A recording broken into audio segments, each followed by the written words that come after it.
Welcome back, SDL fans. My name is Suun, and joining me on the desk here is Jeering, and we've got an exciting Immortal game for you guys today: of Seismic Shockwaves versus Wild Inferno. Jeering, how excited are you for this set? I am absolutely ready for this one. This is going to be some heat. These two teams are already making some waves, and we're barely out of the draft. I cannot wait to get this one started. Yeah, it's definitely going to be an exciting one. Some familiar faces and some big names on this one. We've got Azteck coming in for Wild Inferno for this game, and going to be really excited to see him subbing in for Wild Inferno on this one. And but we've also got some big names on the other side as well. We've got Adora, Hinduman, Aritti. All of these were big names during the preseason for this wonderful season, and so I'm expecting some really close games between these two teams. And we're already starting it off with the bans. Kali getting first banned off for Wild Inferno. I'm all for it.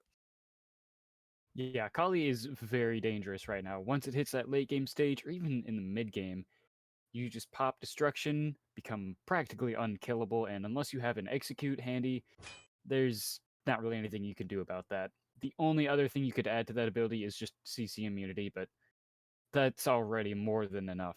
So getting rid of it, definitely a good idea. Another good idea, Ravana.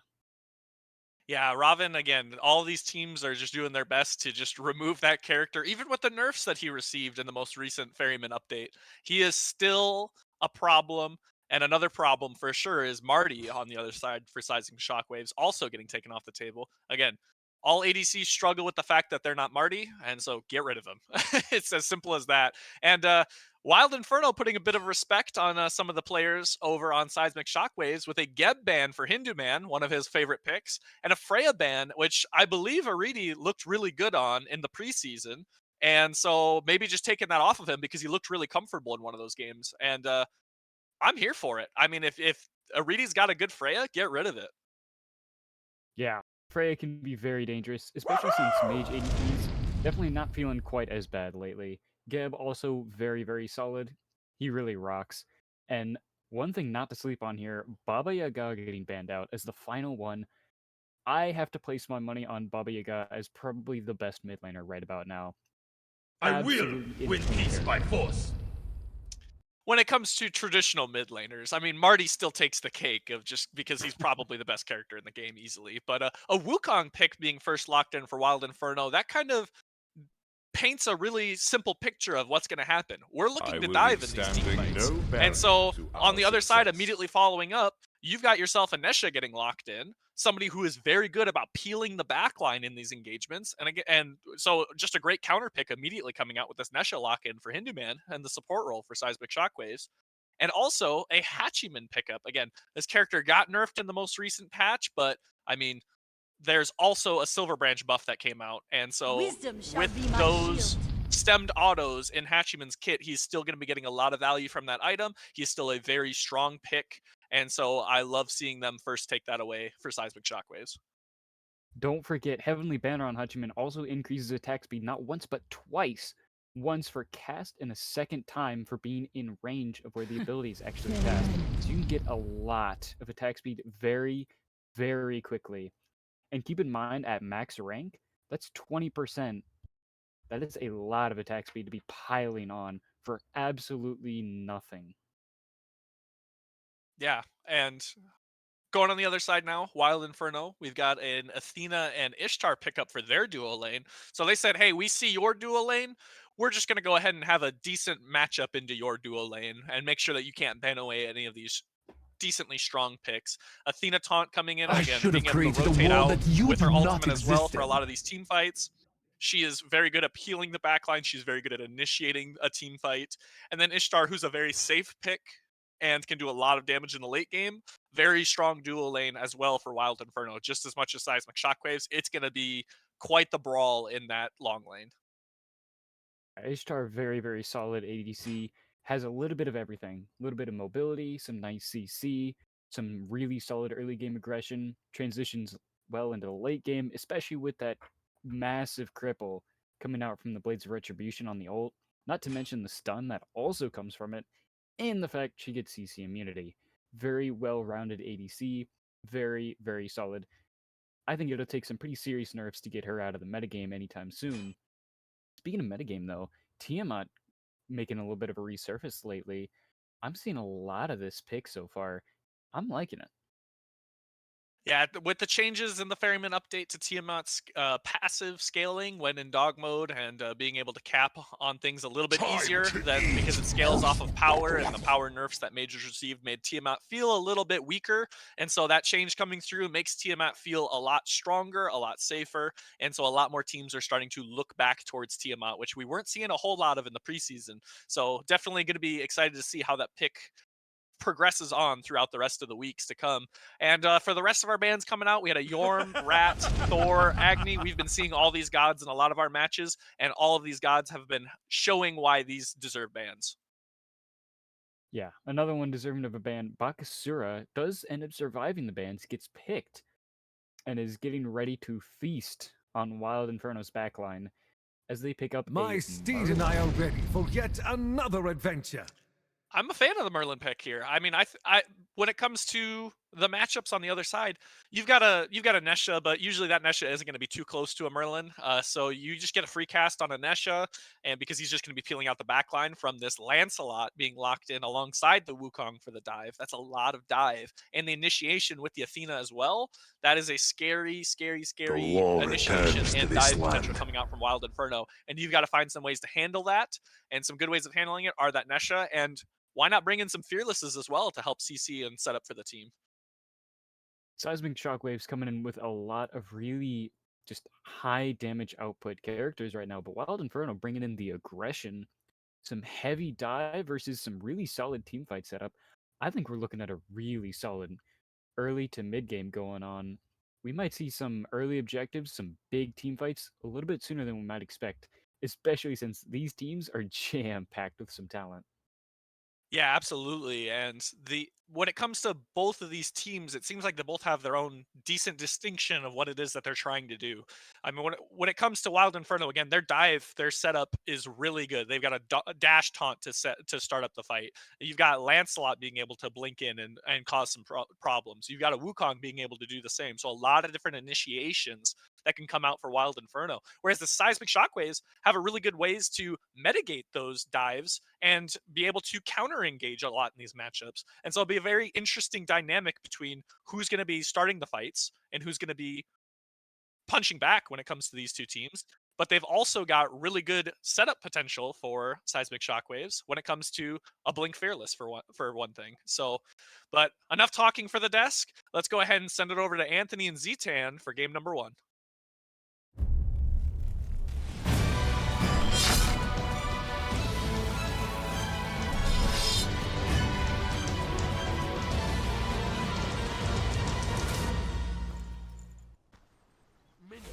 Thank you, son, and my little bread boy. My name's AnthonyMalum. I'm joined by Ztan, and we've got Immortal, Wild Inferno versus Seismic Shockwaves. Ztan, on the desk, the number one thing that popped out to me is Perspective Duck. Penta Duck got his Penta God in Ishtar. Absolutely, Anthony. Duck is very strong on the pick, regardless of where Ishtar is kind of falling in the meta. He's very comfortable on it. The god's very safe. He's going to be able to get to that late game. I'm excited to see what he does on it. A lot of the questions that are probably out in the void for this set can probably be answered by watching how this duo lane's going to go. We've got two new people to SDL. I mean, obviously one of them isn't exactly unknown in HiRezHinduman, but aritti, unknown to the SDL. And almondbutter and Perspective Duck are two players who both performed crazy last season. So I think a lot of the focus and attention and sort of the pace will be set from that duo lane. Absolutely. You've got kind of powerhouse duo lanes on both sides here. You know, Ishtar does very well if you can get her ahead. The same can be said for Hachi. So whichever one of these duos manages to kind of get off to the lead and get that started are going to be setting their team up to look really good here. You know, team comps across the board. Bakasura should have a bit of a farm advantage over the Lancelot in the early to mid game. So, you know, maybe we look to see the Bakasura get ahead here. Power piloting the Lancelot, on the other hand, you know, I'm not going to count him out. I just know that Bakasura has the farm ability. So it'll be interesting to see how that plays out. Baka is rotating over to this shield buff to make the most of what Ztan was talking about, and Almond Butter's been blocked in already. The silence comes out too. Shell force and the dash gets off. Baka will chase, but has to turn to Perspective Duck. But Seismic Shockwaves have used all their cooldowns, so the Ishtar will be safe, and Almond Butter gets away from what surely should have been a death, including the body block and the silence. Just not enough damage coming out from Seismic Shockwaves. Almond Butter does get poked out in lane, but should be safe still. Well, who says your carries can't peel? You know, it's not necessarily your job, but sometimes you got to do it. You know, Bakasura is going to be looking to run around this map. You know, he's got the Eat minion ability. He's going to be looking to make his presence known. We should be looking to see him invade. I would definitely like to see him start looking at some invades, because like I was saying earlier, you know, the farm ability versus this Lancelot, you're going to have that advantage, and that's something you're going to need to look to press. The one thing that kind of concerns me for the Shockwaves team comp here is going to be in the mid to late game. You know, they've got the Bakasura, they've got the Tyr, they've got the Ganesha, and it seems to me that their engage is going to be just kind of one initial burst. And that's where I think Wild Inferno is going to look to just survive that. To survive that initial Baka blink, the Dharmic pillars, the main burst. And if Wild Inferno can survive that, the Merlin, the Ishtar, their damage is going to sustain well, and I think if they can get past that initial kind of engage, their comp's going to look really good. You know, it's funny, you said that's what we need to look for mid and late, but we honestly have already seen that at the shield buff. That's exactly why that engagement went so wrong for Seismic Shockwaves, and they couldn't pick up the kill on Almond Butter. They blew everything right at the start, but Almond Butter was able to just tank through it even this early, and still had the dash up. I mean, if that happens, if that becomes a continuous thing, that's going to be a problem for Seismic Shockwaves. Because to further your point, Wild Inferno has a lot of sustained damage, especially the further we get. Pow and Adora in a bit of a 1v1, but Pow should be safe to get away. The Tiamat rotation is thinking twice of it. But Defender of Olympus coming out onto Power, now the blink forward, followed by the Joust to run Adora down. Regurgitate in response, but it might be too late. But Power out of cooldowns. Scizzy out of time in the mid lane as well. Azure picks up a kill into the Merlin for first blood, going to the Seismic Shockwaves. Despite how obvious it may have seemed that Wild Inferno would get it, the Shockwaves turned around. That kill right there is going to be very big, especially with it going to your Tiamat. You know, Tia can kind of struggle at this phase in the game into something like a Merlin that just does kind of have, you know, better clear, better poke. With that kill going to Tiamat, you know, already got the Chronos pendant online. We're going to be working on that item 2 here soon. Tia could be looking in a really good spot here. Perspective Duck getting a bit challenged out in duo. You look over to Solo and Azteck going for another blue buff invade and gets it. That's 2 blue buff invades, both successful for the Sung Wukong, now taking even more farm away from that tier down a level as is. And like Ztan said, Seismic Shockwaves need that Bakasura to rotate around the map and get some steals. Have not seen it quite yet. Perspective Duck with the jolt to get out of the Dharmic pillars. Aritti trying to chase down the Duck, but with the rock in the way and Almond Butter on defense, Aritti can't break through to the Ishtar. Has to rely on the Bakasura rotation. He's by gold buff, hasn't gotten there yet. Aritti tries to get away. Almond Butter on the chase. Needs basics, needs time, just needs a slam. Aritti to the grayscale. Baka finally got to Perspective Duck, but couldn't fully chase and had to turn away. So Perspective Duck gets away, and Almond Butter gets a kill out of the deal. 1-1 at 6 minutes. If you're Seismic Shockwaves, you hate to see that. You absolutely hate to see that. A carry, you know, surviving for 12, 13 seconds with no more than 120 health or so to their name. You absolutely hate to see it. Great play there from Duck and almondbutter. You know, Almond getting him out. Duck made a really nice use of the Ishtar 3 to just jump over the Dharmic pillars and out the backside. Great play there all around from the duo. As we cross into that 7-minute mark, we've seen, and understandably so, a lot of emphasis put on the duo lane. We both said it's something to look at. Perspective Duck has that history of being just a comp player that you need to keep control of.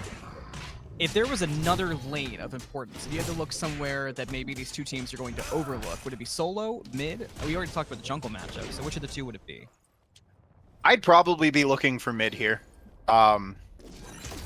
You know, both of these mid laners have extraordinary team fight capability.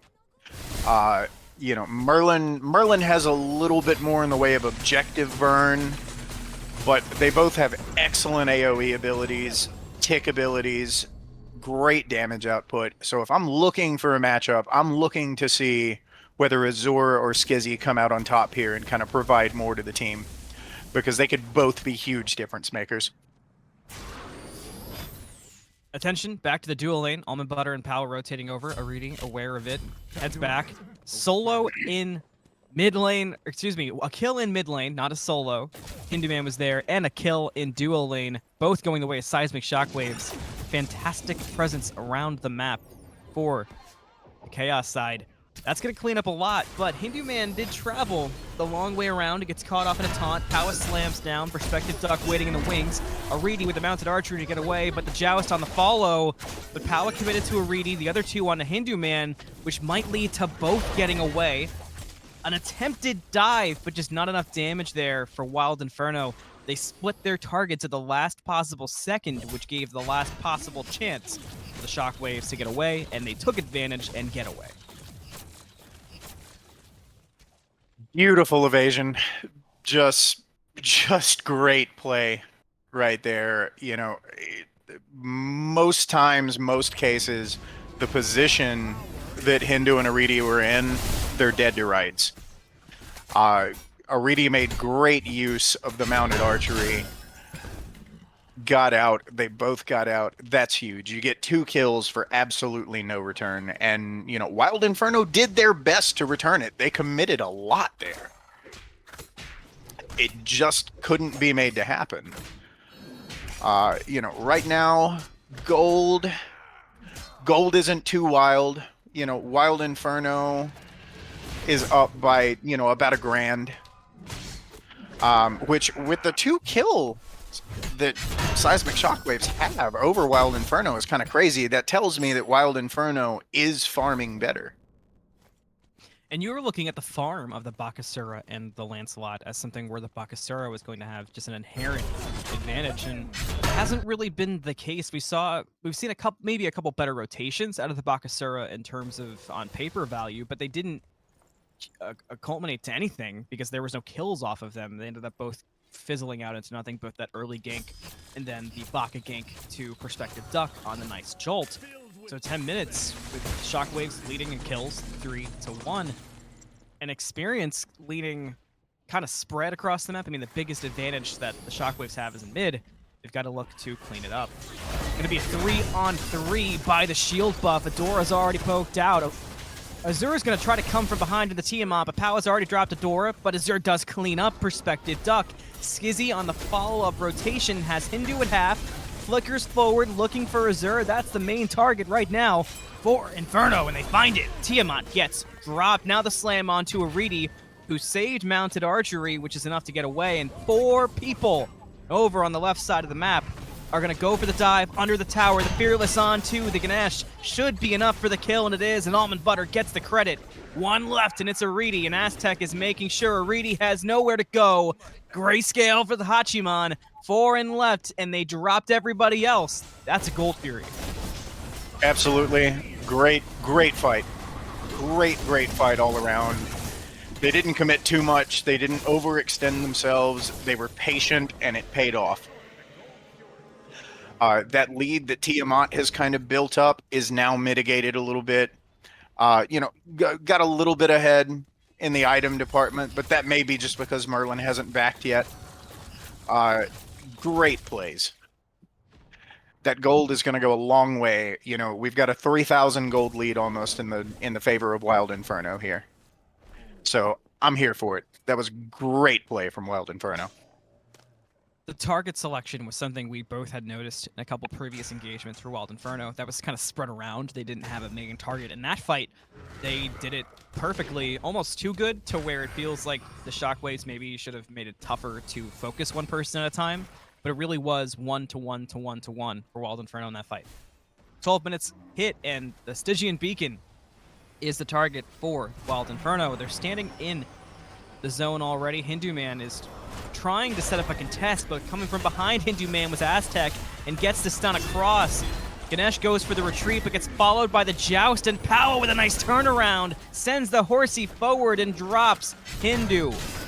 Azteck gets Defender of Olympus on top, but the Judgment could not find Azteck. Perspective Duck in the meantime cleaned up Adora. So no clean setup from MiniDelvin, despite diving in the back. Left room for Adora to get picked up. 5v3 now. Hindu just respawned. Wild Inferno not going to go to Queen of the Beacon yet, though. Yeah, Wild Inferno came in there with a plan. And, you know, like I talked about at the beginning, they survived that initial onslaught. Bakasura was not able to find anything. And with that done, Wild Inferno become the stronger team fight. You know, Tiamat expended the Whirlwind at the beginning of that, before it even got started. I think Azure was, you know, looking to maybe zone Wild Inferno off the beacon. And that's kind of unfortunate that you lost the use of that ability, because it would have been very large in the fight that followed. I was kind of expecting a little more afterwards from Wild Inferno, because they've been aggressive. It's kind of what I meant too, talking about with the beacon. They let it go at the end after getting it. I just expected them to go a little more aggressive. I like the patient play. You mentioned patience earlier from Wild Inferno and from Seismic Shockwaves, but I feel like patience is going to be something that for every team in Immortal can be a difference maker in how the games go down, because something that tends to happen, I feel like, in that mid to upper level of competitive play is a big rush to make the big play happen.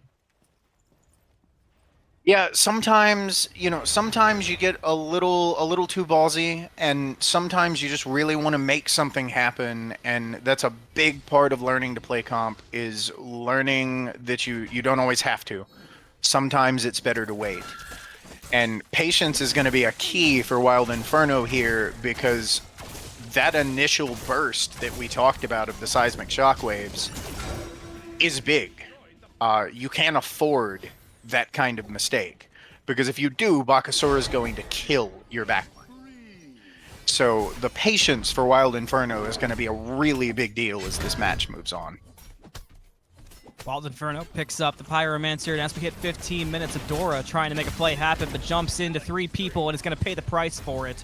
POWAAAAHHH gets the kill onto the Bakasura. Now 8-4 for Wild Inferno, with a gold lead that's quickly gone from that 1K that Ztan talked about a little while ago to a 4K lead, and only growing more.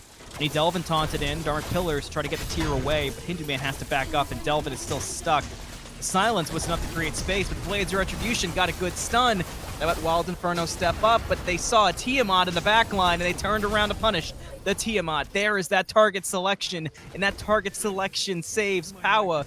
Wild Inferno goes back in with a 4v3. They drop HiRezHinduman, but aritti finds Perspective Duck with the help of Delvin, who gets a 2-man Fearless. But where's the follow-up? Only aritti's there, and no matter how low they are, Wukong had an answer. Double kill for Azteck, and Wild Inferno get the better of the fight, no matter how close it got. You know, Anthony, as a longtime player, the health bars on Scizzy and Almond, I have to use the word criminal. Just absolutely criminal. Those health bars, that was insane.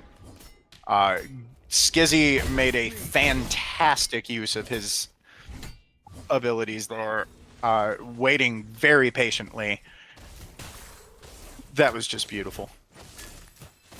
And it was hard to see really what Seismic Shockwaves could have done different towards the latter half of that fight. I mean, certainly the fight could have started different, but It was a great play from Delvin, and Aritti's positioning wasn't bad necessarily. It might have been a little aggressive, but there just wasn't enough health, and Wild Inferno, by turning on Azure early in that fight, they eliminated the Tiamat, so it just didn't work out for Seismic Shockwaves. And, I mean, the nitty-gritty of that fight could probably have a novel written about it, but face level, Wild Inferno get the better. Looking for more, they catch HiRezHinduman out in the jungle, and it's going to be an easy drop. Scizzy will get the credit towards the end. And Wild Inferno, 4 men strong, dancing around dancing around the Primal Fury. Wild Inferno, they have not left that 4-man group in a long time, Ztan. They're going to get the Primal Fury as well. Adora could get there in time, but not going to be a bit too late. Have to settle for Oracles, if anything, and might have to run away from that, too. Ztan, Wild Inferno, they're just traveling as a pack. Well, and that's kind of what you need to do into gods like Bakasura. Because if Bakasura catches you alone in the jungle, in 98 cases out of 100, Bakasura wins. So, to mitigate that, you travel as a pack. Slam down from MiniDelvin, looking for almondbutter, who had the shell and is able to get away with the dash. Adora looking in the backline for anything, finds POWAAAAHHHH, but the slam from POWAAAAAHHH and the knockback are enough to stop Adora in his tracks, and Perspective Duck is able to clean it up with the jolt and the auto to follow. HiRezHinduman trying to stop Perspective Duck for aritti. Mounted archery used as well. Perspective Duck with the jukes, and he's alive! Scizzy finds a killing spree off of aritti. HiRezHinduman gets dropped as well. Double kill for the Merlin. And I don't know how Perspective Duck survived that engagement. Duck is joining the ranks of the rest of his team in surviving with some pretty minuscule health bars. Seismic Shockwaves, they're making the right calls. And that, from a player's perspective, has got to be frustrating. It's got to affect that mental a bit, because it's like, you're making the right choice. You're making the right target call, you're making the right engagement, and Wild Inferno are just surviving it. And they're turning it. If you're Shockwaves at this point,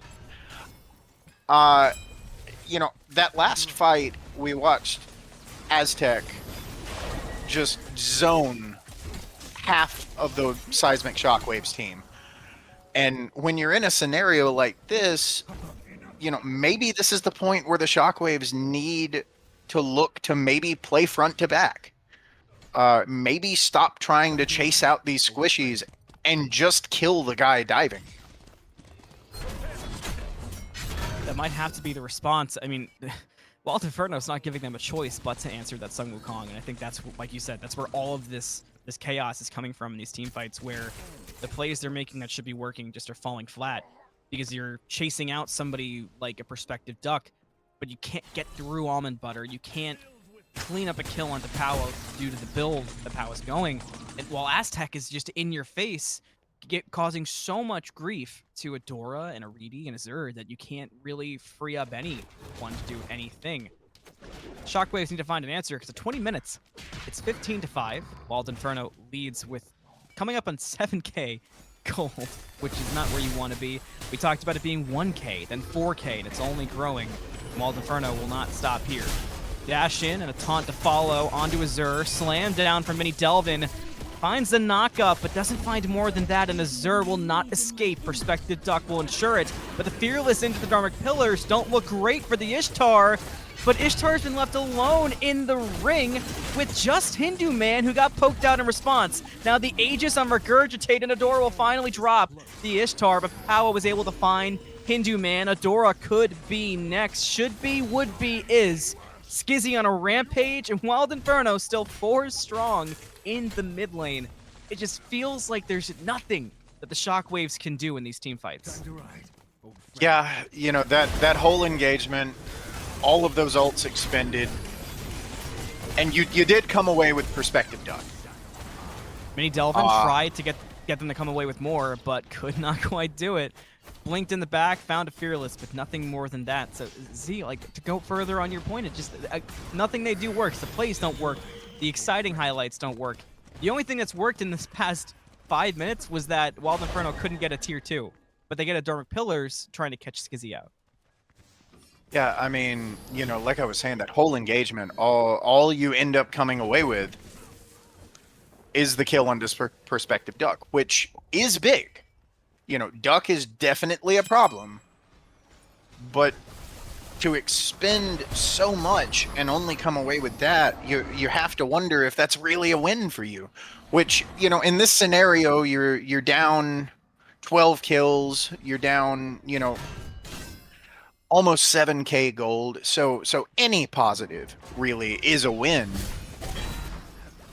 But they're gonna have to find a way to get to this backline consistently. And almondbutter is making it difficult.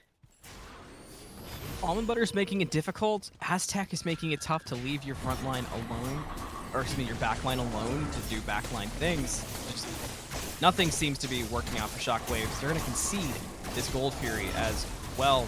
And MiniDelvin, to his credit, we've seen a couple, not even a couple, we've seen a few times where MiniDelvin gets in, uses either a Blink or Lawbringer to get a really good Fearless off. It might grab 1, 2, we've even seen 3 people get knocked up by the tier.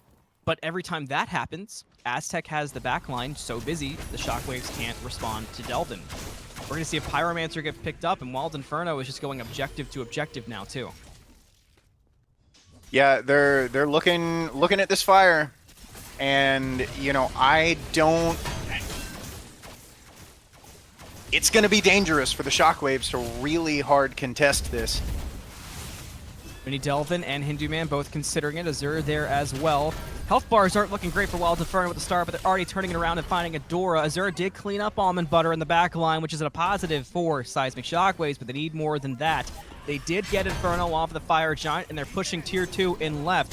Powa gets knocked back, but again, no damage follow-up because there's nobody there. Azure is alone with Azteck and Powa. Powa gets the knockback, Azteck with the stun, Azure with the beads, Perspective Duck with the autos. Will anyone get the kill? It's Powa. Rampage for the Lancelot. Wild Inferno, however, did lose a Phoenix during this engagement. HiRezHinduman steps back in, trying to find somebody at 1 HP, but the only one at 0 HP ends up being the Elephant. So Phoenix goes the way of Shockwaves, but they lose 3 members in the process. Yeah, that's rough. You know, I don't know if that was the right call. You did get the left Phoenix, and that's a big Phoenix to have down, especially when Wild Inferno are looking to make this fire push. On the other hand, you lost 3 members for it, and Wild Inferno may just walk over here and get the fire anyway. They've got a split as well, with Scizzy going to the beacon in mid. MiniDelvin is here to contest the Fire Giant. Powa and Perspective Duck instantly look at Delvin, but then they go back to the fire. A TP in from Azteck, Fire Giant at half. Delvin still in the pit, 3-man Fearless against the wall, but what does it matter if there's nobody there to see it? MiniDelvin against the world. Seismic Shockwaves on the way. Fire Giant down to 10%. Delvin with the Lawbringer. He's got them poked out. Dark Pillars follow too. Wild Inferno do get the Fire Giant, but Adora finds a double on the back end of it. Looks for more on top of Scizzy. Azure there too. Will he find the triple? Azure gets the credit and the shutdown gold off of Scizzy. Azteck now stuck too. There's the triple kill for the Bakasura. And while they didn't get the Fire Giant, Seismic Shockwaves finally have something go right. Absolute worst case scenario for Wild Inferno. Just worst case scenario. That left Phoenix is already down. You've got 30 seconds before half of your team is back up. Almondbutter's coming up now, but they're going to choose to back off. That could have looked at a potential end call if there was a little bit more on the health bars of HiRezHinduman and Delvin. A little bit more on the health bars. The Titans are also marching down solo, which is the healthiest lane while we're at it. But 2 Phoenixes now in the pocket of Seismic Shockwaves at 26 minutes. the kills are 21 to 11 for Wild Inferno. The gold is 71k to 67k for Wild Inferno. But there's 2 Phoenixes down, and Seismic Shockwaves feel unbothered.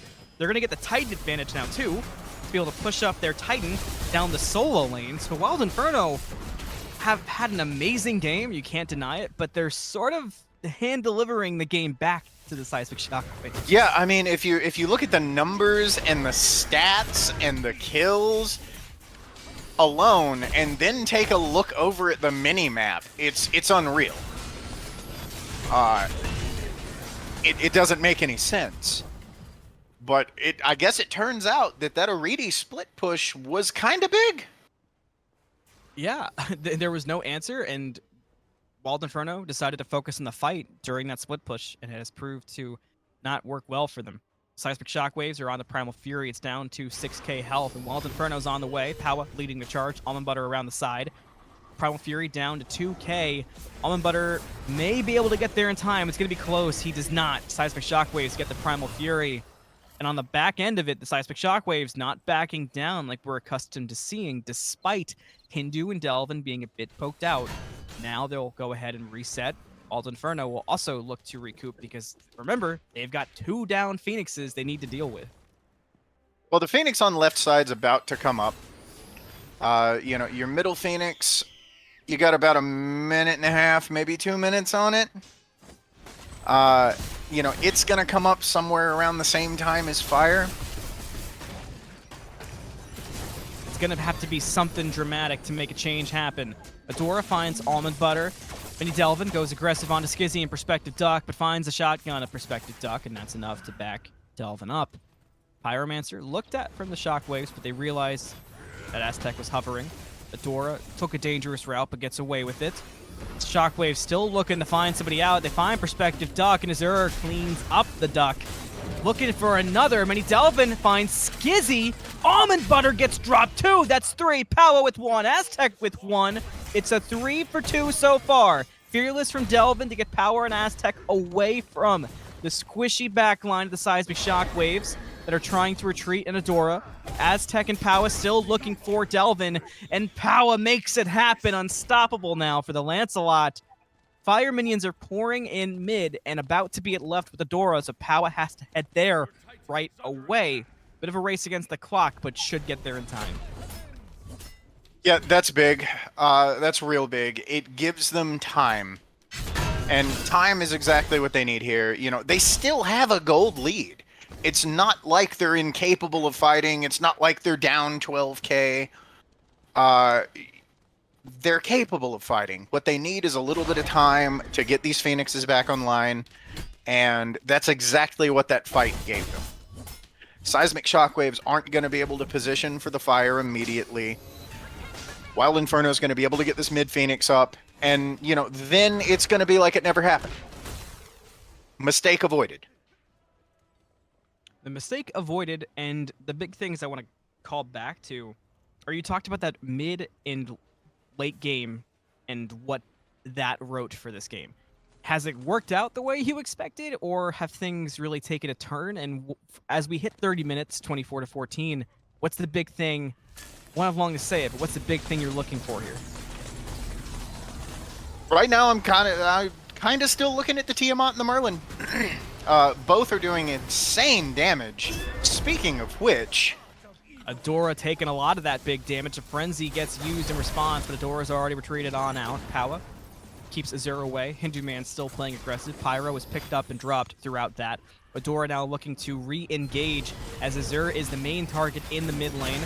Wild Inferno a bit split. In the back line goes Adora, but he gets deleted by Perspective Duck instantly after Regurgitate was used. So Wild Inferno have no more Baka to deal with. They're a bit poked out, but they do regroup in mid. Gonna go ahead and reset. Seismic Shockwaves might be able to get a Pyro in that time frame, but they still have Perspective Duck and Azteck, who did not reset, to deal with. yeah, Merlin and Tiamat are both doing huge damage, and, you know, this is the phase of the game where your mages are doing that. Tiamat, just like right here with this whirlwind, is able to completely force the solo laner to just dip. all of Seismic Shockwaves might need to dip as Wild Inferno is making the play happen in the mid lane. POWAAAAHHHH did not quite get the follow-up he may have needed on the engage. Wild Inferno, in the meantime, got Pyromancer, so maybe that was the main goal all along. Joust was the main thing used. Should be up soon enough. HiRezHinduman stepped a bit too far and will pay the price for it. Perspective Duck will get the dividends from it. Another kill for the Ishtar, 6 for the Ishtar, 7 for the Lancelot, 6 for the Merlin, 5 for the Sun Wukong. Ztan the Wealth has certainly been spread this game for Wild Inferno. Yeah, and this right here is a good spot for Wild Inferno to be in. You know, Ishtar just backed. They're looking to take a reset here. Hindu's still down for another 30 seconds. And with Hindu down, those Dharmic Pillars not available, this is where Wild Inferno could look to make a fire call. Or at least a fight. It does feel like they lost a lot of their focus on the objectives kind of during all that chaos with the Phoenixes. I mean, they were going objective to objective, rotating as a pack, not leaving anyone behind. But after that one Fire Giant that ended poorly, they kind of have lost that mojo.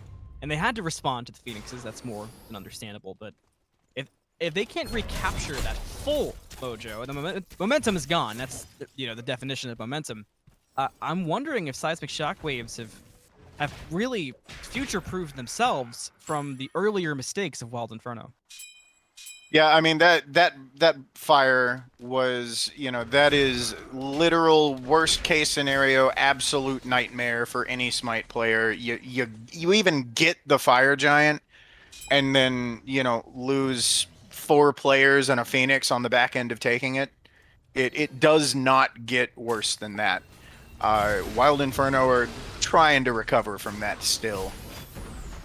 The Fire Giant dance begins. POWAAAAHHH comes from the left, Azteck from the right, but they both back up. Seismic Shockwaves being a bit pushed out. We see Wild Inferno on the aggressive side of the jungle.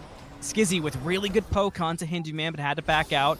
Same story for aritti. Matter of fact, aritti's no longer on the map. Azteck will get the credit. Regurgitate from Adora. Follow up from Delvin, but there's no damage to speak of. And Adora has to retreat. Perspective Duck gets a double kill. We've seen that before. And all of a sudden, Wild Inferno's got a 5v2 advantage, and they set their eyes on the EFG. The CFG is going to be rough. You've already got Oni minions pushing right and left. So these towers are going to take a little bit of poke. Still half a minute until 60% of your team's up.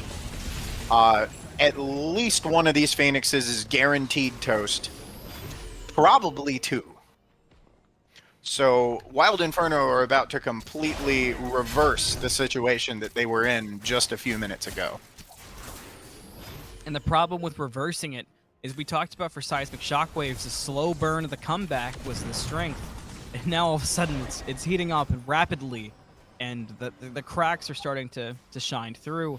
And that lead that mattered for so long, it's starting to matter a little bit here towards the end. We always talk about how gold stops mattering, but once you get aggressed on, the potion difference of a lead like that could be pretty significant. I mean, Perspective Duck is going to be hitting like a truck, while aritti is still finishing up the Glyph of Executioner.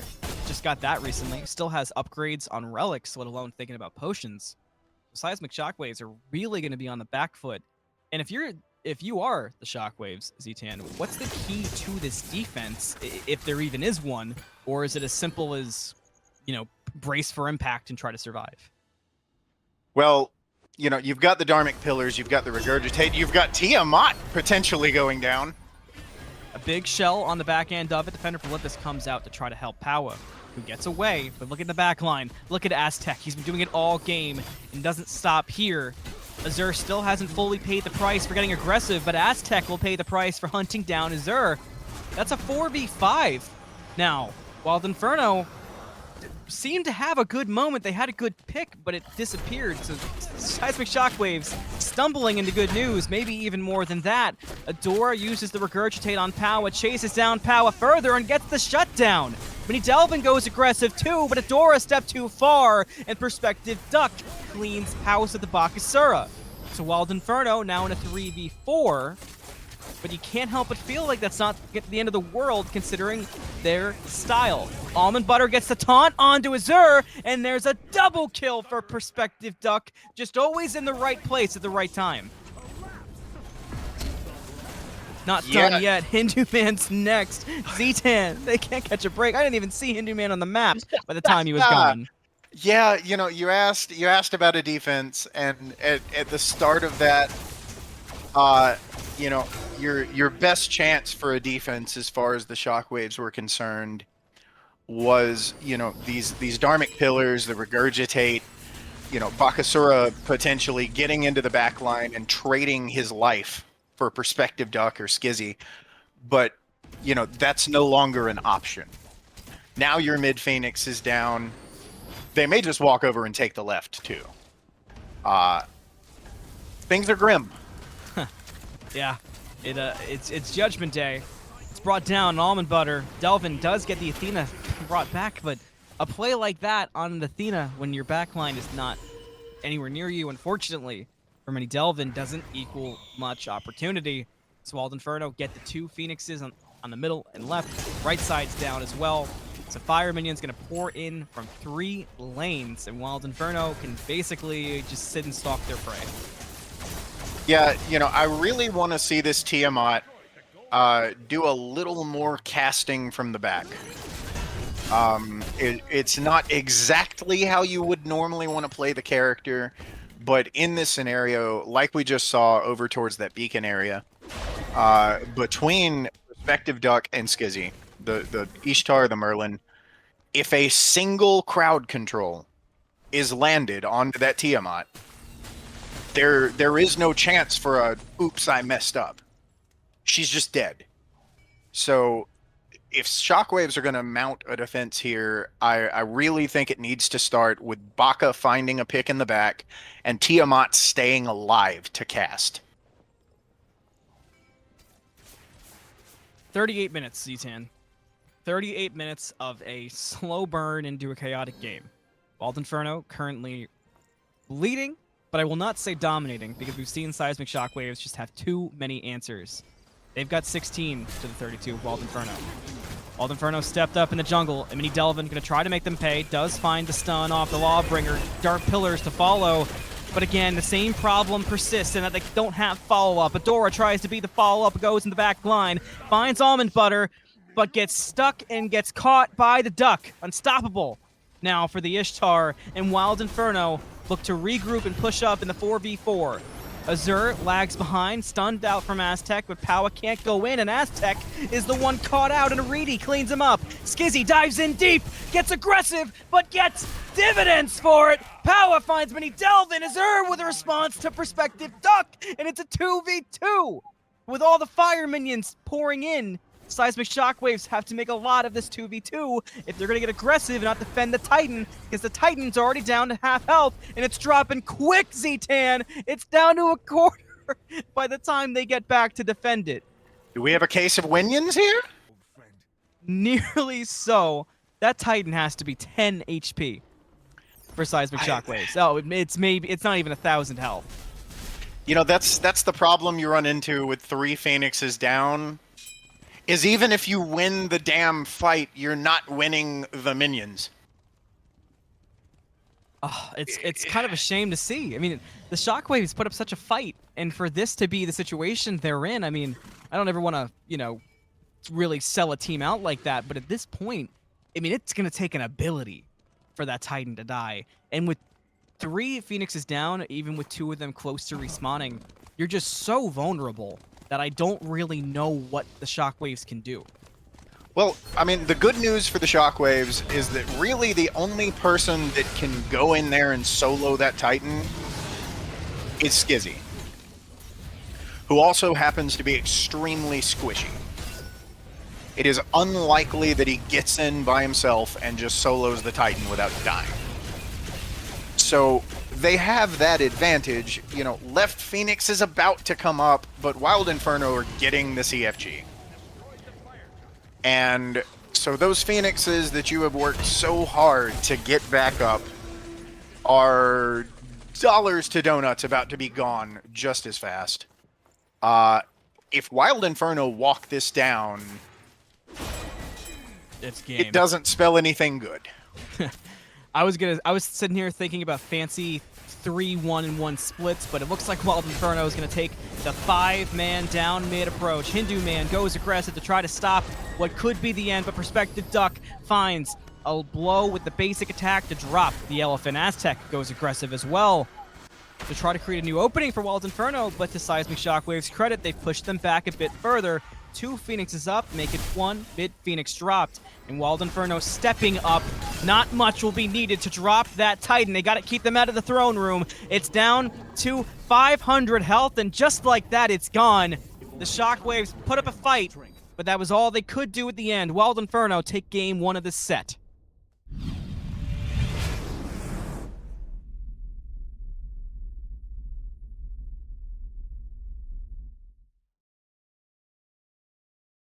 One of my favorite things that's been going on since the start of the season is these wonderful graphics coming out. That graphic was definitely some heat. I am a big fan of that one. That was great to see. And great to see Wild Infernos being able to take that game number 1, even though it started to turn back into Seismic Shockwaves' favor there in the mid game.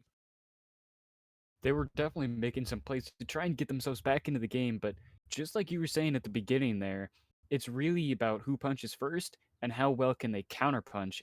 And this time around, Seismic Shockwaves tried to swing back, but unfortunately, the aggression coming out from Wild Inferno was just a little bit too much. The damage output that they had was just too scary. Seismic Shockwaves tried every play in the book to make something happen, but unfortunately, they couldn't answer all of the questions being asked. Yeah, again, the dive coming out from Wild Inferno was just a bit too much for Seismic Shockwaves to handle. Again, kind of what I was saying before that game. The initiation from Wild Inferno that game was going to be something that you're going to have to watch out for. And there was a lot riding on HiRezHinduman being able to peel out this Sun Wukong coming out from Azteck and also the Lancelot from POWAAAAHHHH. But unfortunately, it was just not enough in a lot of these engagements. Some of these engagements came up really big for Seismic Shockwaves, but the dive potential was just too much. There was just too much time being brought out. Again, Anthony had mentioned it at one point, and so did Ztan, that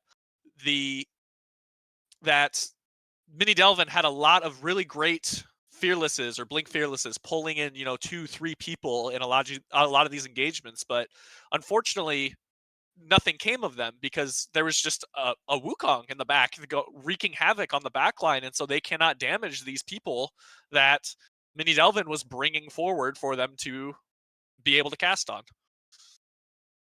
Yeah, and another problem going on, Azure was able to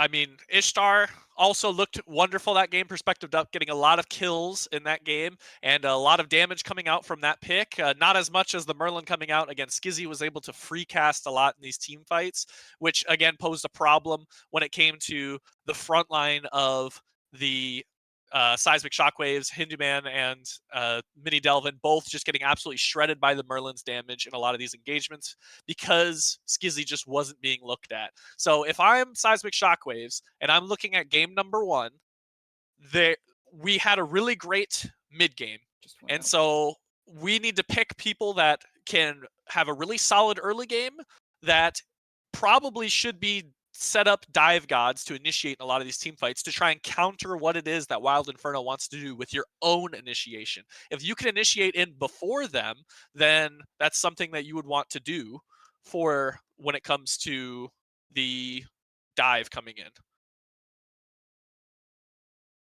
And looks like we're going to go ahead and throw it to a break, and we'll be back in just a bit.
Welcome back after that short little break. I'm back with Jeering, and game number 2 is going to be starting here in just a little bit. But Jeering, do you have any thoughts about game number 1 and some ideas for Seismic Shockwaves to be able to come back and take this second game?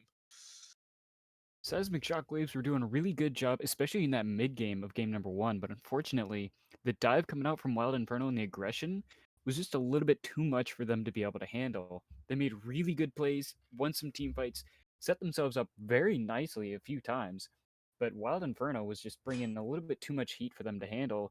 So right now, they just need to focus on cooling off, get themselves ready for the next one, and really just consider how can they fight back against such a hefty dive. Maybe the issue was coming out from just the draft and how well Wild Inferno was able to get into the backline and survive once they were there. Maybe another problem could have been they just haven't had too many games together as a team, as those five, since they are playing with their team sub Azure in the mid lane. So it may just be a combination of both of those things, making it a little bit harder for them to just mesh the way that they want to.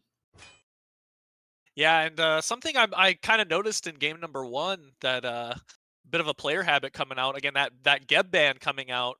I mean, you're not just putting respect on Hinduman's name by doing that, but I think you're really taking a hit to his what he can do as a support, because it feels like Hinduman is very much he's going to go in, use the ultimate to engage, and then immediately drop out of the fight and peel for his backline. And Geb is one of the best gods at being able to do that. We saw him with the Nesha in game number 1. He looked great, and he was using those Dharmic pillars to do exactly that. He was dropping them on to the Wild Inferno's backline and then immediately dropping back and trying to peel away this Wukong off of his backline members. And so being able to limit that a little bit from him is actually a very good strategy that's coming out from Wild Inferno. And it'll be very interesting to see a little bit of an adaptation coming out for Hinduman this game and being able to help facilitate his team to be able to shred through Azteck in the solo lane. And some other bands My coming out steed and I I mean, are pretty ready much for standard yet all the way across the board, another except the adventure. Respect band coming out for Azteck's Wukong, which I love to see. He was just a menace on that in game number 1. Definitely made some problems. That cudgel was hitting way too hard, and unfortunately, they just weren't really appreciating that. Not to mention, Sun Wukong is also just very solid right about now. So it definitely makes sense why the Seismic Shockwaves would want to get rid of that. But they do leave the Baba Yaga open for Wild Inferno mid laner. Scizzy, who was going very hard last game. This is going to be very dangerous mid lane going into game number 2 already. Yeah, and looks like the Lancelot's going the way of Adora for Seismic Shockwaves this game, taking that pick away from POWAAAAHHHH, which he looked very strong on it in game number 1. And so if you weren't electing to ban it and you didn't want to play against it again, just take it for your own jungler and just be able to say, hey, POWAAAAHHH, you looked really good on that pick in game number 1. You can go ahead and pick someone else for game number 2. And Ishtar coming in as well, Aritti taking that one. Not too surprising. Again, Pentaduck looked really good on it in game number 1. So again, same story. Just take it away from them. And a Maui pick coming out for almondbutter. I personally love Maui, so I love to see the pick. What are your thoughts on it? For Camelot! Maui For Avalon! is one of those typical, you can always say they're great when you're playing aggressive, not so great when you're playing defensive, but Maui really just embodies that. If you're trying to peel for your backline and you're not doing too well in the game, it can be very difficult. But against somebody like King Arthur, when you can cripple him for multiple seconds, that's going to give your team a lot of extra time. This is going to be a really solid fight into that King Arthur, especially with the Oleron having those sanctified fields. If you don't have beads up, Wild Inferno is going to absolutely run you down. And you're going to watch it all in slow motion, trying to do something. But unfortunately, if you get caught out without beads, it might just be lights out.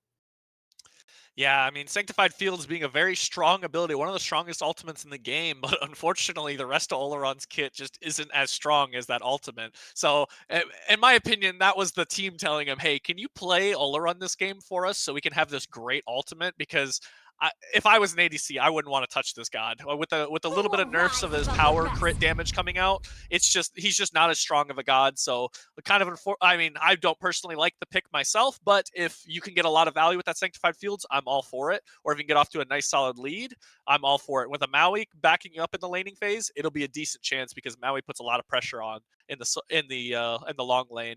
And some more bans coming out. We got Tiamat, Agni, Thor, Yorm. Again, all of these, I think, deserve bans in and of themselves. Coming out with the next set of picks, Discordia, one of my personal favorite mid laners right now. That CDR going absolutely insane, being able to cast abilities frequently. But keep in mind, Pendaduck already has the skill to make that Oleron work, so being able to play with the team is just going to be even more dangerous. And speaking of, Azteck finally gets the signature Nike coming out. That is going to be one to keep your eyes on. King Arthur may have a little bit of knock-up immunity, so we might see a little bit of counterplay in the solo lane. But coming in with a Naja as the final pick for Wild Inferno, Pao is going to have a little bit of an extra beast card. So you gotta hope you have some really good CC immunity and perfect timing on the hands of Seismic Shockwaves, because otherwise, well, good luck. Yeah, I mean, if you thought the Sun Wukong was scary in game number 1, now Aztec's on one of his signature gods, being the Nike. So that is definitely a scary sight to be seen. And Neja also getting locked in to round off the draft for Wild Inferno, a very strong god in and of itself in the jungle, being able to set up a lot for your team, but also just absolutely delete a backline member if you can get to them. And with the little bit of issues that they were having, being able to peel their backline away in game number 1, Seismic Shockwaves are going to have some problems with this dive potential as well in game number 2. And again, you said Disco. I love Disco. Her passive allows whoever has the passive in the early game to really be able to extend that lead of wherever that they're, whatever lane that they're in, or jungle potentially. And a last minute pick coming out was the Xing Chen, which I'm going to be really excited to see in HiRezHinduman's hands. Not a pick we've seen a whole lot of yet this season, so I'm extremely excited to see that as we go ahead and get into game number 2 with Anthony and Ztan.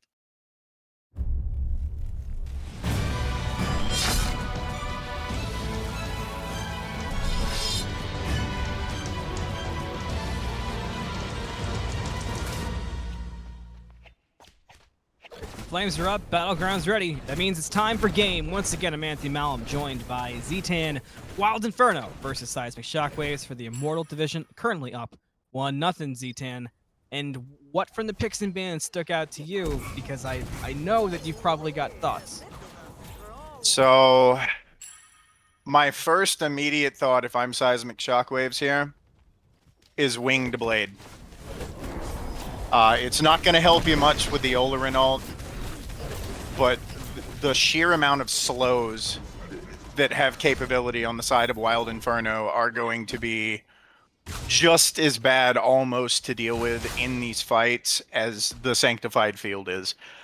You know, the Nike ult provides a massive slow. The Baba Yaga has a plethora of capabilities to slow. I believe the Naja ring bounce as well. Yeah. Does it? You know, Winged Blade is going to be looking real great here.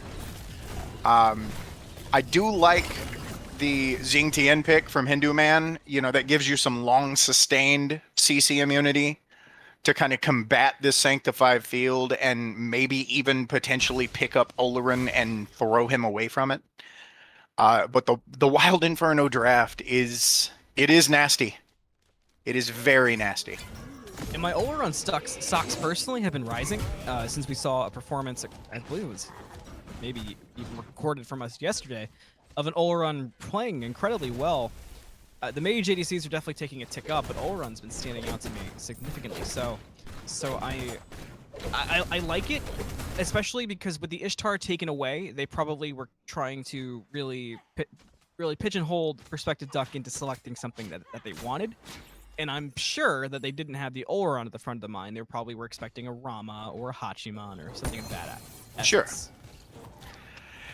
Yeah, and I mean, Olo, like you were saying, the mage ADCs have kind of taken a tick upward. I've been seeing Freya played a lot, unfortunately. You know, hate having to play into that god. I've been seeing the Freya a lot. Haven't really seen a lot of Sol or Kronos, but I have been seeing an obnoxious amount of the Freya, and it stands to boot that Oleron's probably there. Oleron's one of those gods that you're playing for the ult. I would agree with that, and because it reminds me of the olden days of Smite and Ares ult.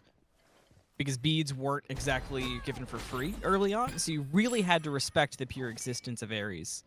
And that's kind of what Oleron feels like to me. It's such a big presence on the map that whether you like it or not, you have to respond when that ultimate comes out if you're in it, because if you choose to ignore it, in 9 out of 10 circumstances, you're just dead. Well, and I mean, the Oleron ult has so many different applications, right? It's a great team fight ult. It's great to use when you're fighting on objectives. It's great to use during tower and phoenix sieges because it affects all of it. And that's what makes it such a big ult, which obviously the trade-off is that Oleron is not very mobile. Oleron is easy to gank. Oleron is easy to get a hold of. But like I said, you're not playing Oleron for his boxing capability. You're playing it for that ult. So in that case, if you're playing kind of around it, wouldn't you think, I mean, we're already kind of past that point, but every time that Oleron uses that ultimate, that should be kind of a signal, right? Like a raising the banners moment for that Lancelot to come over and gank the Oleron and take advantage of that ultimate being down. I mean, we saw that a lot in game 1. It didn't exactly work out, but maybe this would be a different scenario because without the ultimate, Oleron is a much easier target. Yeah, you know, it's a possibility. It's also going to depend a lot on how Duck chooses to play this lane. If he plays it too aggressive, he can be a very easy target. But if he's careful with his positioning and a little more cautious, which now I've known Duck for years, and careful and cautious are not words that I usually use in reference to him, but he's going to need to be here. He's going to have to be a little more cautious than his usual aggressive playstyle because Oleron gets fried for having an aggressive playstyle. That is one of the things that feels so weird about Duck on this pick. It's almost like I feel like it's like if Duck locked in like Cupid, you know? It just doesn't feel right. I mean, there's certain times where it does, but it just doesn't feel like Perspective Duck. Perspective Duck feels like an Ishtar, feels like an Anhur even. This does not feel like that kind of more, I'm going to hang out, do my thing, I'm not going to take every single 1v1, I'll see you in like 15 minutes. Yeah, it is a little bit of a change up from his usual playstyle, but, you know, the Oleron pick, especially in these comp settings, it's usually something that's talked about beforehand, you know, like Sun was talking about on the desk. You know, somebody probably said, hey, can you play Oleron? You know, it's probably something that they kind of put together and wanted to work this team comp around it. Because like I was talking about at the beginning, the Sanctified Field is not necessarily even the least of Seismic Shockwaves' problems. There is a massive amount of slows to go behind this, and those slows are exponentially worse inside of that. First big team fight breaks out, and it's by the Stygian Beacon area. Adora chasing down Scizzy, HiRezHinduman trying to keep the others from joining the fight. Windfire Wheels is used on the landing. Adora's in trouble. Adora's gone. Scizzy gets the first blood for Wild Inferno. Could be more to follow. A double kill for the Baba Yaga. And now Azure on the retreat. Can he escape from Scizzy and Azteck? They got cut off by Delvin with perfect timing, and now Skizzy's the one in trouble. What a rotation from the King Arthur in response. May have been a little late, but ultimately did save Azure. Super, super aggressive from the Baba Yaga there. I loved everything that went on in that fight up until she went up to the Bastion, to the tower line, trying to, you know, get the last hit on that disco. Yeah.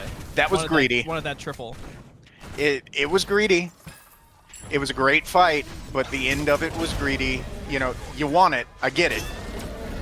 Sanctified Field, on the other hand, is out from Duck, and he's getting chased.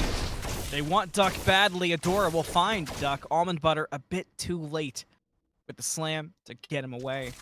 So unfortunately for prospective Duck, did pay for being a bit aggressive there. Scizzy doing the same in mid lane. Should be fine. Got to poke in Azure. Powa actually with the response.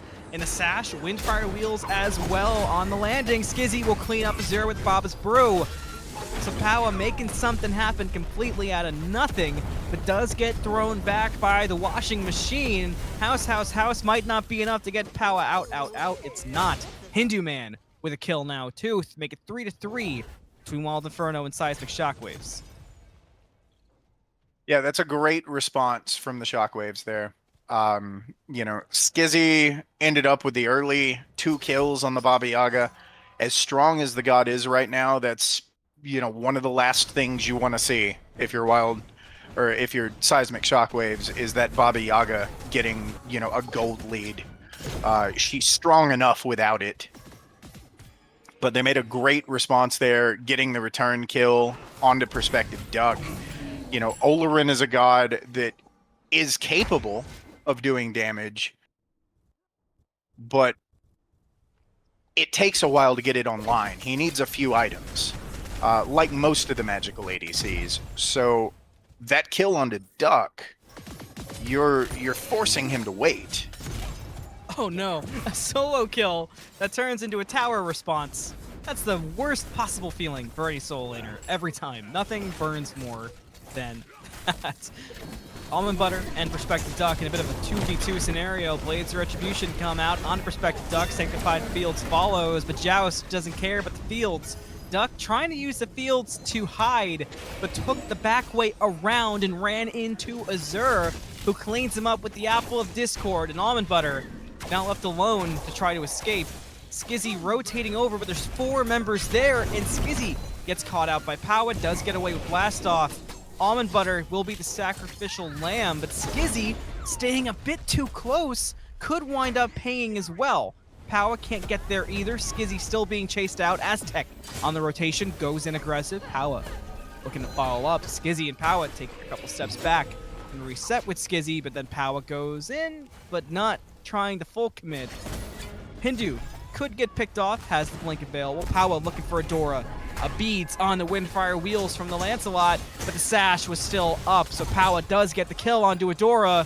HiRezHinduman in a rough spot as well, and Azteck will clean him up.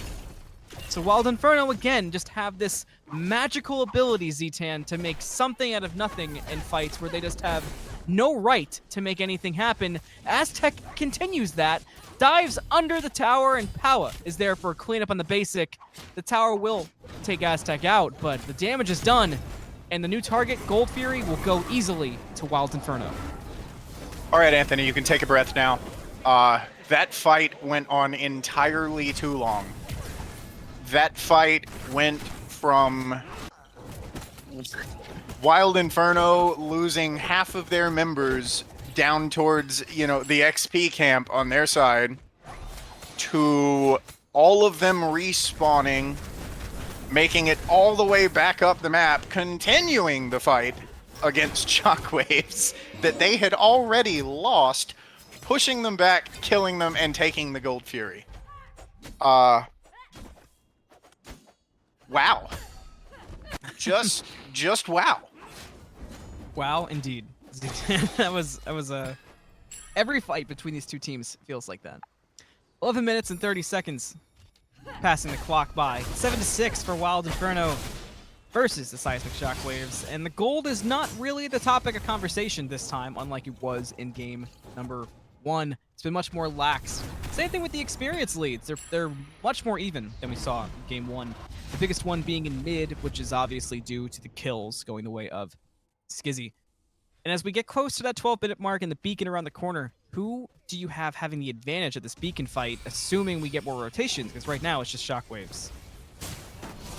As of right now, you know, advantage should kind of be going to Wild Inferno. Baba's got that prophetic online. She's going to be difficult to kill. Duck's coming over with the Sanctified Field. This could be a good fight for Wild Inferno.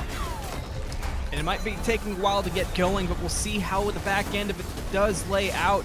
Home sweet home, threw some bombs onto Azure, but couldn't find the kill on 2. The Discordia, who gets away. POWAAAAHHHH trying to make it happen against HiRezHinduman, who's stuck in a lot of traffic, but still alive somehow. Wild Inferno hanging out on the beacon. It's already halfway through, and the Shockwaves are backing up, just a bit too healthy right now for the boys in blue, for the Shockwaves to have any value in taking the fight. The Stygian Beacon will once again go to Wild Inferno. They got the first one of the game last time, and they get the first one this time. Yeah, if I'm Wild Inferno, I'm considering, you know, maybe looking over to take this Pyro since we've got 4 people over in this lane. Delvin rolled around the corner and got caught out, but he does have backup in the form of Fedora, and Delvin gets away, if not barely. HiRezHinduman also around with aritti, but Seismic Shockwaves not looking to go in. They were just trying to get that one pick off of MiniDelvin, but when Wild Inferno couldn't, they wisely backed up. Now they're going to trade the aggro. Pyro back and forth. It's down to half health already. HiRezHinduman trotting over, but we'll look for Azteck. Nope, turns towards Pyro. Does have time to get there. Pyro actually going to take out almondbutter. Take the screenshots. Take them quick. HiRezHinduman brought up into the sky on the landing. Gets away with a jump. And some trouble finds POWAAAAHHH. Azteck gets one, but Adora did clean up the Neja. And now Adora looking for more. Lands down on Scizzy, who gets the home sweet home and will in return drop Adora. So Scizzy plays the defense perfectly, but I mean, the topic of conversation is almondbutter. I mean, come on. Hey, look, those jungle camps, those objectives, sometimes they're the strongest player on the map at that moment. Yeah. It just happens that way. You know, great call for the Pyro pull. Realistically, even with Almond getting toasted there, it's kind of irrelevant, right? Like, nothing went to the Seismic Shockwaves for that. He's only level 9. He respawns before anything meaningful happens. If that's what you needed for the gold to go to your team, why not? You know, we're now looking at like a 3.5k gold lead in favor of Wild Inferno after the Gold Fury, after the kills, after the Pyro. They're now working on a lead that can be built on. And when you build that lead, where you saw, say what you want about how the mid game went. Game 1, Wild Inferno did build their lead perfectly. Might have to wait, but Adora's already gotten out of dodge. HiRezHinduman trying to create something at the back end, but Wild Inferno does retreat. Azteck actually diving in deep to buy time for the Gold Fury, so this train of thought will be completely derailed, and we'll check back in a moment. MiniDelvin goes from behind on the Oni Fury, while the backline POWAAAAHHH is just causing havoc. Everyone's getting away with way too much right now. Neither team has full committed. Now Wild Inferno's going to full commit onto Delvin, but HiRezHinduman was there to disrupt things. Adora has time to get to the backline and find Perspective Duck. Causes trouble there, but gets a lot of damage across, and Perspective Duck will find the kill onto Adora, paying for diving too deep. And Wild Inferno go back onto the Oni Fury. Seismic Shockwaves looking for a new entrance. HiRezHinduman going to lead the way with Delvin behind. The Oni Fury's at half health. Perspective Duck is the main damage almondbutter taking, but almondbutter could get dropped for taking. He does. HiRezHinduman's in deep, but Wild Inferno still get the Oni Fury. POWAAAAHHH gets Delvin as well, so Seismic Shockwaves just cannot find any real way in these fights to lock down Wild Inferno enough to win the fight outright, Ztan. It's the same story every single time with these fights from game 1 into game 2. Well, and, you know, once again here, the only life that you lost was Almond. And while you don't necessarily want to see your support always dying, if your support is the only one dying for these objectives, it's okay. Your whole team's getting gold. The lead is built to almost 6k now. Almond is still on level with his opposition. Azteck finds Adora, trying to get those levels in check for the jungle and keep POWAAAAHHH ahead, to your point. And you know, I never even got to go back to my point because I needed to take my minute to breathe, as you like to point out.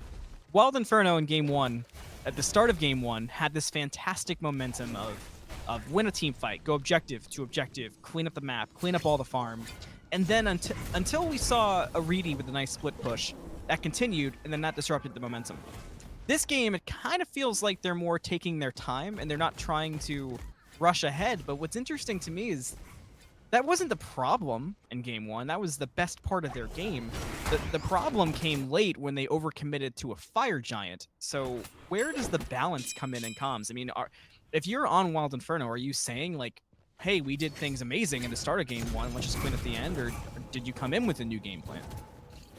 Well, you know, when you're objectifying mistakes, right? When you're doing VOD reviews or even between games, you know, when you're going over with your team and you're, all right, what the hell happened here?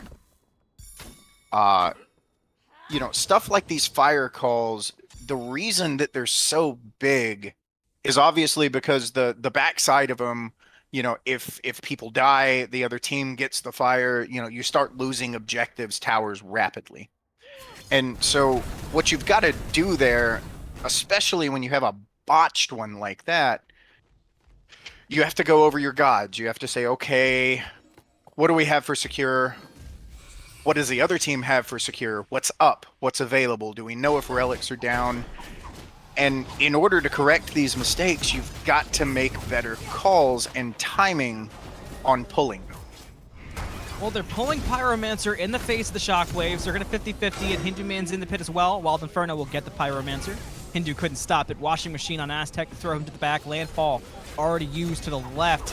Adora goes aggressive, has to use that Joust defensive after the aggression. Some nice damage comes out from Azure, but just not enough. And look at the left side of the map. Wild Inferno will not be baited again. An instant teleport from Azteck to stop the split push of aritti. They read that like a book. That's a small play, but you and I both probably know after what we saw game one, that might be one of the most overlooked plays of this set. Yeah, no, you know, that was definitely Wild Inferno going, no, not twice. You will not do this twice. We've seen this before. It's not happening. You got it once, not again. You know, I would like to call attention to the back end of that. You know, we look at the ults that are left for Wild Inferno. Wild Inferno played the end of that fight very conservatively. They still had the Sanctified field up. They still had Home Sweet Home. Naja and Nike all had ults. They could have made the push for that fire if they had wanted to. Chose not to, and now choosing to get a bit aggressive around the Gold Fury pit. Seismic Shockwaves, to their credit, one thing they've done strong in both games and all the moments is they do at least step toe-to-toe with Wild Inferno. And the team fights just constantly, they basically always have one thing go wrong. It might be, oh no, Azure got picked. Oh, Adora went in the back line, but his ultimate left him a bit vulnerable. There's a million little small things that keep going wrong, but they do add up over time. So in the next team fight, I think the big things to look for are, can Seismic Shockwaves get into the fight cleanly and out of the fight cleanly, and can Wild Inferno keep capitalizing? Yeah, I mean, right now is a bad time for Seismic Shockwaves to pick a fight. Hindu's ult is still down. Olo's is up. And the jungle is not the place. Maui did drop it, though. The landfall brought in too, but what comes after the landfall will be the bigger story. Scizzy finds Hindu for a killing spree off the Home Sweet Home. Sanctified Fields used as well, but it wasn't quite perfect. But POWAAAAHHHH doesn't care, dives forward anyway and finds Azure. Wild Inferno in a good spot for the tier 2 tower, should clean it up on the way out, but they will not chase the fight to Phoenix wisely, continuing that patience that we've seen. They'll get the tier 2, which was something that went wrong for them last game as well. So they continue to clean things up. They should head down the Gold Fury. A smooth few engagements here for Wild Inferno. And again, that was the mistake that time, was the positioning that we saw, just kind of caught on a wall for landfall. It just keeps being all these small things, and they add up so significantly for the Shockwaves. Well, and, you know, you have to be mindful of what you have up and what the other team has up. And sometimes more than that, you have to be mindful of where you're at on the map. When you have nothing to immune that sanctified field and the AoE damage, these enclosed corridors in the jungle are not the place you want to be taking the fight. You have a pretty decent tower defense, and you have a decent engage and fight when all of your abilities are up. But, you know, it's like I said when that fight started, this is not where the Shockwaves would want to take a fight. And they kind of paid for it. If you're the Shockwaves, then what's the ideal fight for you right now? Right now, you know, the ideal fight is going to be under a Phoenix, under a tower, you know, maybe on fire, but it needs to be an open area. It needs to be somewhere that they can get Duck to commit the sanctified field with minimal loss. Because if this sanctified field gets committed in these small corridors in the jungle where you've got nowhere to go, there's a good chance it goes bad for you. If you can get it committed on a Phoenix defense or an open objective fight, you have the chance to mitigate its effects. So I'm really looking for the Shockwaves to try and bait a bad fight. That will be the key. That's what to look for. Once again, Wild Inferno putting a lot into the Pyromancer. It looks like the Pyromancer, if they didn't fully commit to it every time, I'd say that's their main point of just baiting in a fight, but they commit to it every single time. Seismic Shockwaves not quite buying in this time as much as they have previously. I wonder if they know that Naja is on the left side of the map. Like, they have the advantage here. If they do, they'll go aggressive, and they will. MiniDelvin and HiRezHinduman lead the charge, but Azure walked to the left and ran into POWAAAAHHHH. That's a problem. Almondbutter drops down onto Hindu. Landfall responds too, but Hindu already started that washing machine and got them away from aritti. So the Ishtar now by the mid camps. The rest of Seismic Shockwaves on the retreat, and Wild Inferno is running at them. But the Shockwaves will be able to escape, and aritti was able to back as well. So probably the best disengage the Shockwaves have had this entire set. Yeah, Wild Inferno are about to get the beacon again. You know, we're at 25 minutes. This should send Titans down the lane. Maybe solo, I would assume, given that it's got the most towers up. So, you know, Sanctified Field is still up. If I'm Wild Inferno, right now, I'm looking for this fire. We have a great siege capability, so I'm not necessarily too worried about pushing down with the Titans. Sure. I'd be looking to get the fire here. I like that. So if you're looking to get the fire here as Wild Inferno, after we've seen both of these teams really full commit on these objectives. There hasn't been very many. We've either seen them lose the objectives kind of 75% way through and then go for the fight, or 50-50 the objective and fight within the pit of the objective. If you're Wild Inferno, are you 50-50ing? Are you trying to bait out? Are you selling out for it? Or are you maybe looking to sneak a fire and then chase, which we've yet to see this set given the chaos? Well, you know, Wild Inferno does not have spectacular secure. Olerin doesn't have much. Olerin is in trouble.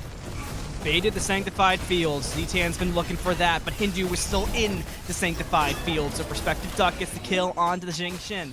Azure finds Perspective Duck, however, after Adora went in deep as well. POWAAAAHHHH finds Adora to punish how deep he went, and Scizzy cleans aritti, so 4v2 now for Wild Inferno. So the Shockwaves just once again, even when things go right, they seem to go wrong. The Sunder from Azteck, and is gonna Nike all over Azure and chase Azure to the end of the earth. Sun is somewhere smiling about the Nike play, while POWAAAAHHH cleans up MiniDelvin on the right, which means Fire Giants on the table, the Titans are gonna be cleaned up. Everything is looking blue, everything is looking Wild Inferno. Yeah, and this is really what you kind of want because, you know, like I was saying before that started, Wild Inferno don't have great secure. Olerin, Baba Yaga, not exactly massive secure gods. The boon that they have is that Seismic Shockwaves don't have much better. Discordia ult's not going to do much for you in terms of secure. So the 50-50 Hindu with the is an blink option. in, trying to steal the fire away, caught everyone off guard, but already got off of the fire giant. Almondbutter is actually the new target, but they've taken some time as Dora could get there. Dora does not get there. Wild Inferno get the fire giant. Hindu was very focused on Almondbutter, got off of the fire giant, but was not able to get either one, and now Hindu is going to pay the price for it and get a rampage going for the Baba Yaga. It was a good attempt. For sure. He needed to do something. Somebody needed to do something. The rest of the team was still coming up from the gray screens. You know, he made the call. He did the best he could.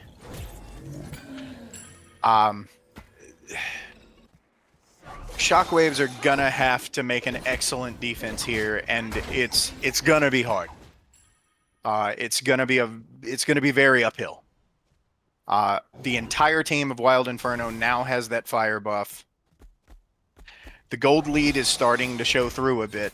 You know, Wild Inferno have items completed where Shockwaves have unfinished starters and T1s. This is going to be a difficult defense for the Shockwaves. Trauma Fury being started by Wild Inferno. It's 29 minutes, 20-9. Wild Inferno has the advantage. The gold lead has ballooned to 13,000, favoring Wild Inferno. Seismic Shockwaves, we've said it a million times, we'll say it a million more. Just cannot get a perfect grasp on these fights, even when things look like they're going right. Something always turns and goes wrong.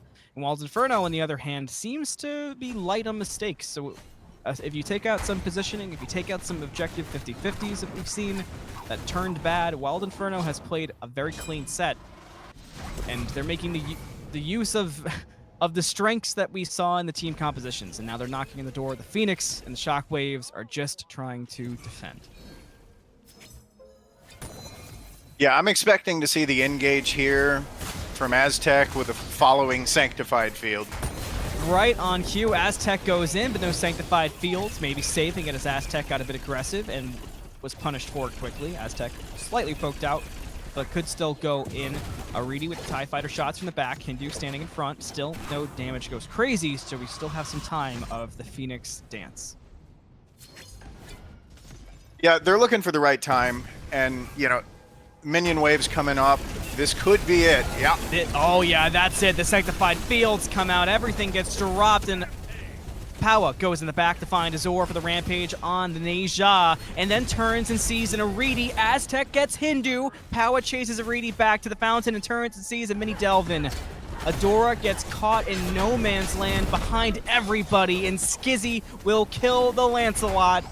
Mid-Phoenix, the new target. Wild Inferno clicking in all cylinders, and they're actually saying, forget the Phoenix, they're going aggressive. They're looking for MiniDelvin. 5 members was enough. Double kill for Scizzy, and now they're on the Titan. It's already at half health. Aritti trying to do anything for the defense. Almondbutter kills himself.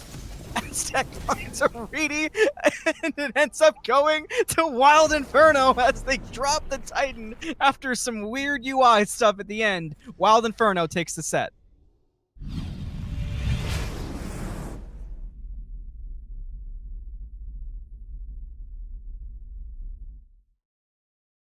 Wild Inferno coming up 2-0 for the set between Seismic Shockwaves and Wild Inferno, and they looked very dominant in game number 2. It seems like the little bit of a hiccup that they had in the mid game of game number 1 did not matter, and they really looked to clean that up, and they did a great job of doing just that. The Nike in the backline wreaking havoc the entire game. Top player damage in the lobby coming out from Azteck, looking phenomenal on the Nike pick, and really showing why you need to be scared of Azteck on some of these dive solo laners.